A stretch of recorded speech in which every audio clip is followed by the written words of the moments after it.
Good afternoon. Thank you so much for tuning into Salam Media. Today we have the privilege of hosting a significant figure in South African politics, Mr. Ghaleb Cachalia, who recently made headlines with his resignation from the Democratic Alliance. In a detailed and candid resignation letter, Mr. Cachalia cited various concerns, including the party's stance on the war in Gaza, a departure from a centrist values, and issues of democracy within the organization. Joining us on StreamYard right now is Mr. Cachalia. Mr. Cachalia, thank you for joining us. And I think let's just jump right into it.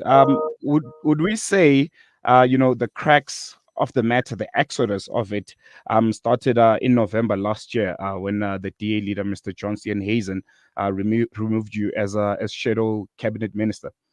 Well, it started when on October the 7th, when the with the events in Israel and Gaza, and then my subsequent comments on those. Then, when I had quoted that I would not be silenced and that there's genocide being committed in Gaza, uh, uh, the DA leader fired me from the shadow cabinet, and I was relegated to the backbenchers. I issued a statement saying that it is a prerogative to do so. I will remain a member of the DA, and I will continue to speak, as it were, truth to power from the backbenchers, and also continue to do my duties as an MP and as a member.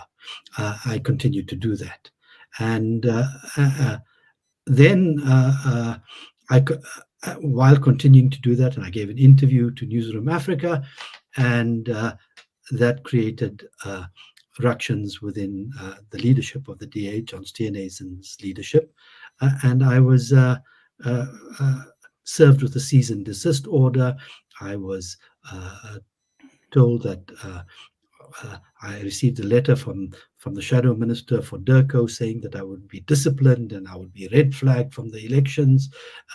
Subsequently, I was told that I would not be red flagged or not disciplined.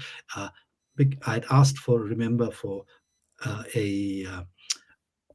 mediation a long time ago with John Steenhuisen to deal with this. He was not willing. Now at the 11th hour, he's come back and said that he's open to mediation, but he wants an apology from me up front.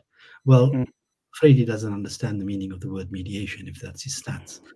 And I went back and said that. I had no response, so then I was duty bound, in my view, to tender my resignation, which I did. I would like us to go back to that cease and desist notification that you received. If you maybe can summarize it in a nutshell, what were some of the key points of contention between you and the party itself? Well, it just basically says that that on this issue of Gaza, it's created lots of ructions within the party, and no one is allowed to speak on it apart from the shadow minister, and then I'm sorry. No problem at all. No one is allowed to speak on it except the shadow minister, and given that I have flouted that, I was told to cease and desist, which means shut up and sit in a corner, and don't tell anybody about the fact that you've been told to shut up and sit in a corner. I can speak about anything else. I can speak about what wonderful job Mr. Steenhuisen is doing. I can speak about how bad the ANC is. I can speak about the flowers in my garden, but I can't speak on Gaza. And in your resignation letter, you discuss a growing, and I quote, dysfunctional and undemocratic tendency within the party. And we've seen a few of some party members leaving the Democratic Alliance. Could you, if you maybe provide some examples or incidences that support this observation? Well, I don't know why others have necessarily left. I've been very detailed in my exposition as to why I've left. Not only as I issued a press statement, but I've issued my underlying reasons, which run to some 35 pages, which a document which I wrote to the leadership in the DA.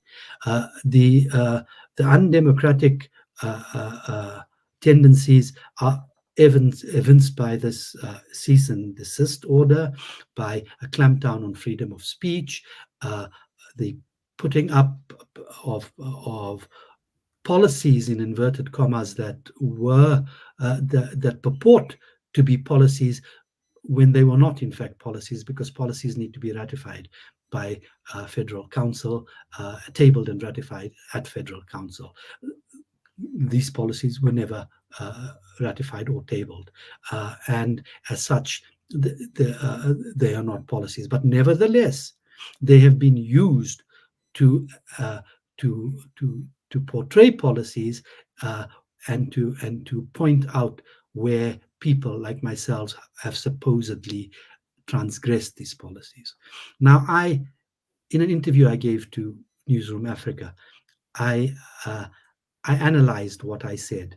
I analyzed every single word and sentence that I said with the use of artificial intelligence technology, and I compared it to DA policies. There was not one transgression of policy. So even if it were policy, which it wasn't, there was no transgression. And yet I've been singled out for that very reason. Mm, mm. The elections are, right around the corner.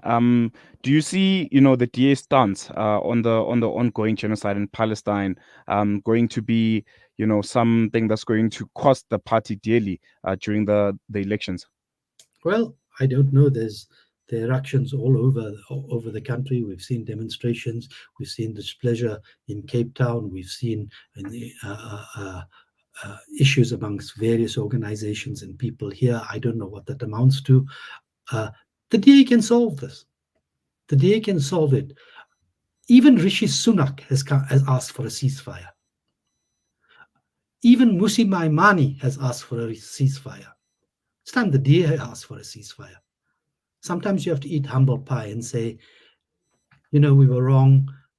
What has happened is worthy of censure, and we will now come out unequivocally against the horrors that are being committed, and we will call for an unconditional ceasefire. Mm. And you've also expressed concerns about the party's engagement with right-wing, tribal, religious, and ultra, libertarian partners. How do you believe this impacts the party's appeal to a broader voter base?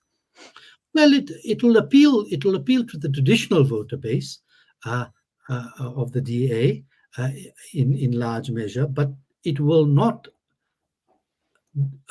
appeal to where the DA wishes to grow, which is outside that traditional voter base, which is in the undecideds, which is in the black townships, in the people who understand or have a visceral understanding of what displacement of land meant to them, uh, and and unless that is addressed, then there will be no growth there.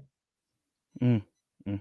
And just lastly, before I let you go, looking ahead, what are your considerations? What options are there for you in the future in terms of political engagements and serving the principles that you so passionately believe in?